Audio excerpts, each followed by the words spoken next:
আসসালামু আলাইকুম ভিউয়ার্স এবং শিক্ষার্থী বন্ধুরা, আজকে আমি আপনাদেরকে বেসিক অ্যাডোবি ইলাস্ট্রেটর সম্পর্কে ধারণা দেব।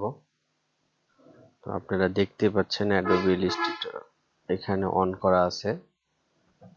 তো অন করার পরে এখানে দেখেন create a new, open, A4 size, post card, web, iPhone, এরকম বিভিন্ন অপশন দেওয়া আছে। এছাড়াও দেখেন নিচে অনেক ইনফরমেশন, মানে বিগত যেগুলো কাজ করা হয়েছে সেগুলো কাজ এখানে শো করতেছে। তো আপনারা যারা নতুন অবস্থাতে অ্যাডোবি ইলাস্ট্রেটর ইনস্টল দিবেন বা ডাউনলোড দিবেন, তো ওপেন করার পরে আপনাদের এগুলো সবকিছু ব্র্যান্ড হবে। তো অ্যাডোবি ইলাস্ট্রেটর কোথায় থেকে ডাউনলোড দিবেন? তো আপনারা ক্রোমে যাবেন।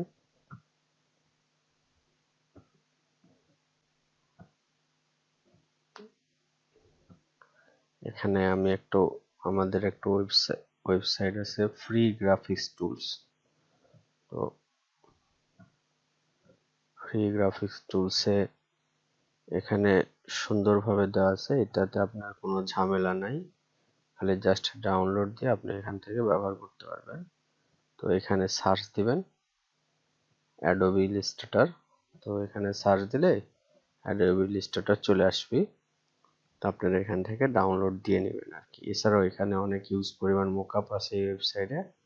আপনারা এই ওয়েবসাইটের মাধ্যমে বিভিন্ন মোকআপ, তারপরে বিভিন্ন আর্টিকেল, তারপর বিভিন্ন লোগো এটা খুঁজে পাবেন। তো এখন আসি আমরা অ্যাডোবি ইলাস্ট্রেটরে। তো আমরা এখানে ক্রিয়েটে ক্লিক করব। তো ক্রিয়েটে ক্লিক করার পর দেখতে পাচ্ছেন রিসেন্ট এগুলো আছে। আসলে আমি এগুলো বিগত দিনে ইউজ করছি, এই জন্য আছে। আর আপনাদের এখানে পুরোটাই ফাঁকা থাকবে। তো আপনারা কি করবেন, এখান থেকে ওয়েব বা প্রিন্ট এগুলোতে যাবেন। যখন প্রিন্টে যাবেন তখন দেখবেন A4, ল্যান্ড, তারপর A5, এরকম বিভিন্ন নাম থাকে, A3, B4, B5, এরকম অনেক নাম আছে। আর A4 সাইজের পেজটা তো জানেন এটা কি, মানে অর্থাৎ আমরা যেরকম বিভিন্ন কাজের ক্ষেত্রে A4 সাইজ ইউজ করি। তো আমি এখানে A4 সাইজ ইউজ করলাম না, আমি এখানে আমার একটা পারফেক্ট একটা মাপ আছে, আমি এই মাপটা ইউজ করি 4000 বাই 3000 পিক্সেল। তো এটা আমি জাস্ট ওকে করলাম। আর এর আগে দেখেন এখানে পিক্সেল, এখানে দেখেন টাইটেল অপশন আছে। ধরেন আপনি কোনো একটা লোগো বা প্রজেক্ট করবেন, তো প্রজেক্টের তো নিশ্চয়ই কোনো নাম আছে। তো এখন এখানে দেখেন আনটাইটেল 1 দেওয়া আছে, এখানে আপনি প্রজেক্টের নাম দিতে পারেন। আবার এখানে যে পয়েন্টার দিতে পারেন, এটা আপার কেস বা লোয়ার কেস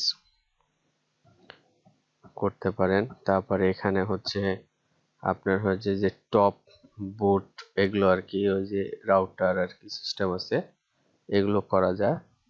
আর এটা যদি আপনারা পিক্সেল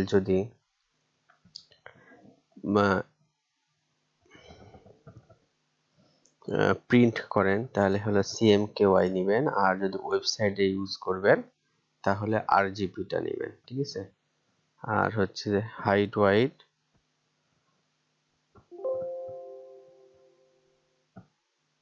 তো আবার হাই রেজুলেশন অবশ্যই 300 নেবেন। আর এছাড়াও এগুলো সব এটাই রাখবেন আর কি। তো যার পর জাস্ট ওকে করে দিলাম। তো আই হোপ, আশা করি বুঝতে পারছেন। আর এখানে একটা আছে, মানে একটা আর্টবোর্ড, এখানে যদি আমি দুইটা দিই তাহলে দুইটা আর্টবোর্ড হবে। তো আমাদের একটা আর্টবোর্ডই দরকার। তারপর জাস্ট ক্রিয়েটে ক্লিক করব।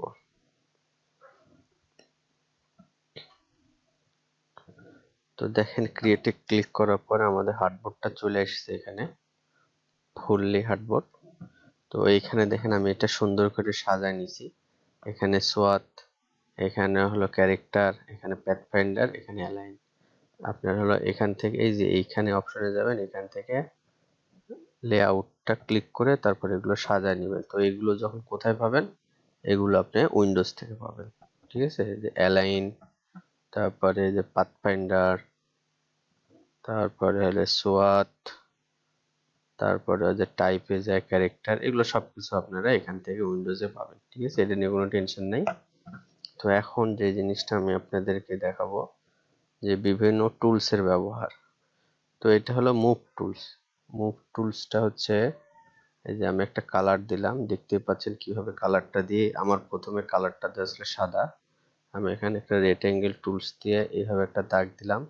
তো এখানে হিসাবে সাদাই তো দেখতে পাচ্ছেন, তাই না? এটা সিলেক্ট করে জাস্ট একটা কালার ইউজ করেন। তো আর এই যে মুভ টুলস দিয়ে দেখেন আমি এটাকে মুভ করতেছি, অর্থাৎ হলো রেক্টেঙ্গেল টুলস ইউজ করা দেখলাম, আর হচ্ছে মুভ টুলসটা ইউজ করলাম। আবার এখানে রেক্টেঙ্গেল টুলস এর পরে আছে রোটেট রেক্টেঙ্গেল টুলস, দেখতেই পাচ্ছেন এই যে রেক্টেঙ্গেল টুলসে কি কণা আছে, আর এখানে কোনো কণা নাই, অর্থাৎ হলো এটা হচ্ছে কণা ছাড়া। তো দেখতেই পাচ্ছেন এই যে এখান থেকে আমরা এই যে অ্যাপসের যে প্যাটার্নটা আছে সেই প্যাটার্নটা তৈরি করতে পারলাম। আমরা যারা অ্যান্ড্রয়েড ফোন ইউজ করি তাদের এই অ্যাপস সম্পর্কে ধারণা আছে। আচ্ছা, যদি যখন আমরা এটাকে রিমুভ করব, ধরেন এই যেগুলো আছে এগুলোকে রিমুভ করে দেব, তো সিলেক্ট করব, এই যে মুভ টুলসের বাহির থেকে দেখেন এইভাবে একটা টান মেরে সিলেক্ট করলাম।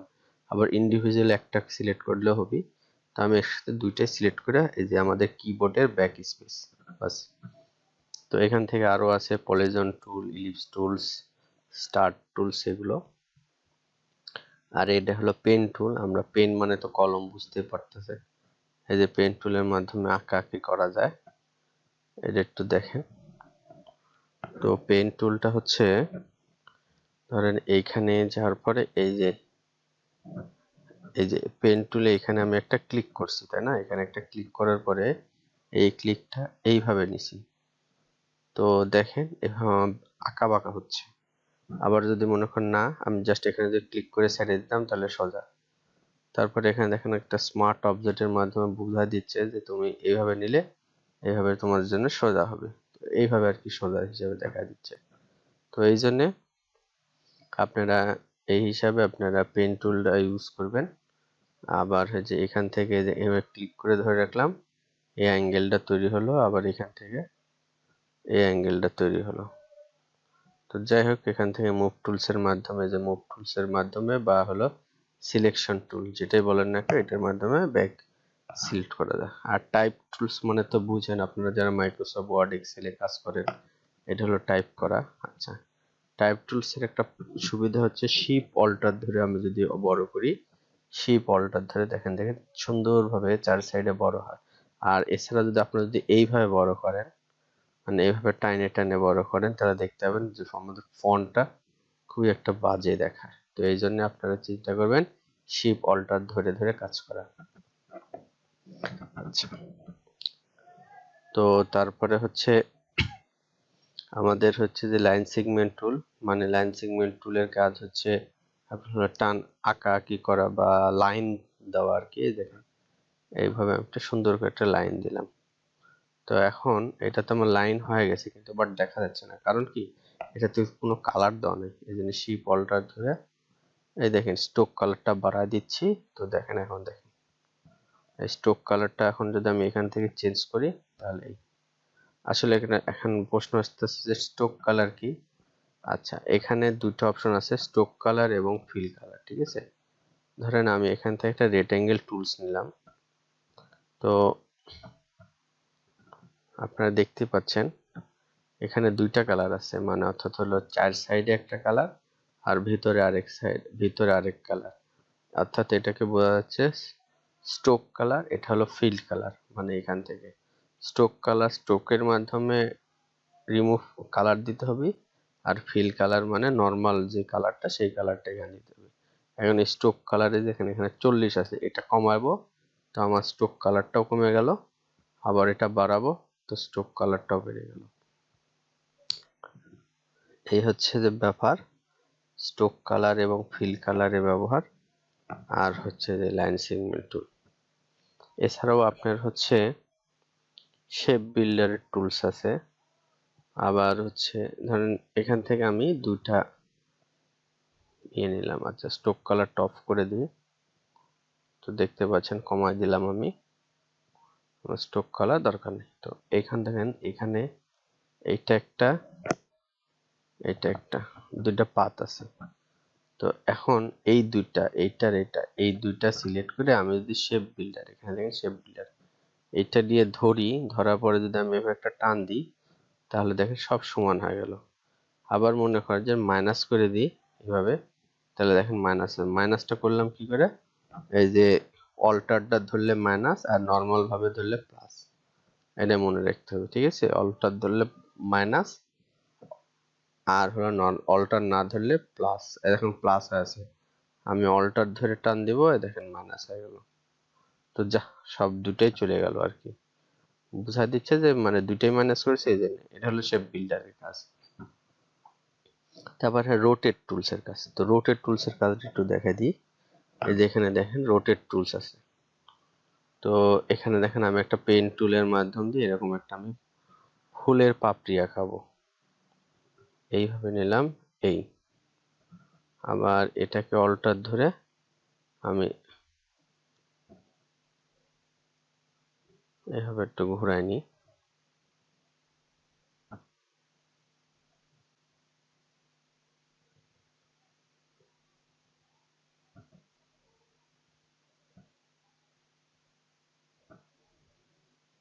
তো দেখতে পাচ্ছেন এটা আমি ইউনিট করে নিই। ইউনিট মানে যে দুইটা ঘুরে নিলাম। এখন দেখেন এটা কি পাতা হয়ে গেল না? তো এই যে রোটেট টুলটা আছে, রোটেট টুলটা সিলেক্ট করলাম, তখন দেখেন এখানে একটা বিন্দু আছে, এই বিন্দুটা আমরা হলো এইখানে নিয়ে আসবো। তো কোথায় চলে আসলো? এইখানে।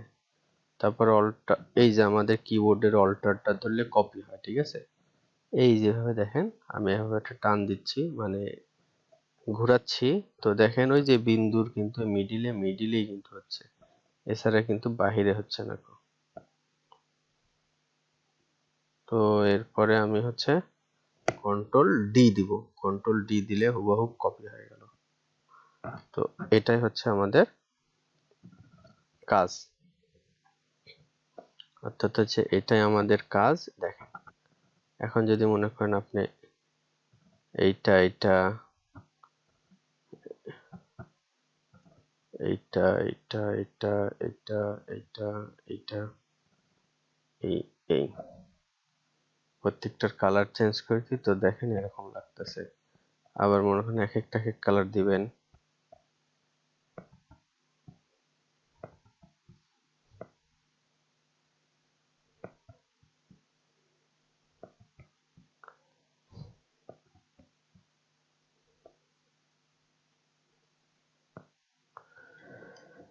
তো দেখেন এক একটা এক কালার দিছে, দেখেন আরো আরেক রকম লাগতেছে। তো যাই হোক, এটা হলো রোটেট টুলস এর কাজ, সেটা দেখলেন। আমি সবকটা সিলেক্ট করে ব্যাক স্পেস অর্থাৎ হলো ডিলিট করে দিলাম। আচ্ছা, এখানে হচ্ছে গ্রেডিয়েন্ট টুলস এর কাজ। তো গ্রেডিয়েন্ট টুলস এর কাজ হচ্ছে, ধরেন আপনি এখানে একটা রেক্টাঙ্গেল মানে কালার নিলেন, ধরেন আমি একটা কালার নিলাম, তো এটাকে আমার দুইটা কালার কম্বিনেশন করতে হবে। তো এইখানে দেখেন একটা অপশন আছে, দেখেন এখানে দুইটা কালার একটা শ্যাডো আছে। তো এটা আমি ক্লিক করছি, এই কালার অপশন, দেখেন এদিকে একটা কালার, এদিকে দুইটা কালার। তো এখন দেখেন এই গ্রেডিয়েন্ট টুলস এর মাধ্যমে, এটা তো এই সাইডে আছে, এখন ইচ্ছা করলে আমি উপর নিচে করতে পারি। এই দেখেন উপর নিচে, আবার মনে করেন এই সাইডে এইভাবে করতে পারি। তো দেখতে পাচ্ছেন, আবার মনে করেন এইভাবে করতে যাচ্ছি, ওইকে আবার মনে করেন এইভাবে করতে যাচ্ছি, এই, ঠিক আছে। এটা হচ্ছে গ্রেডিয়েন্ট টুলস এর কাজ।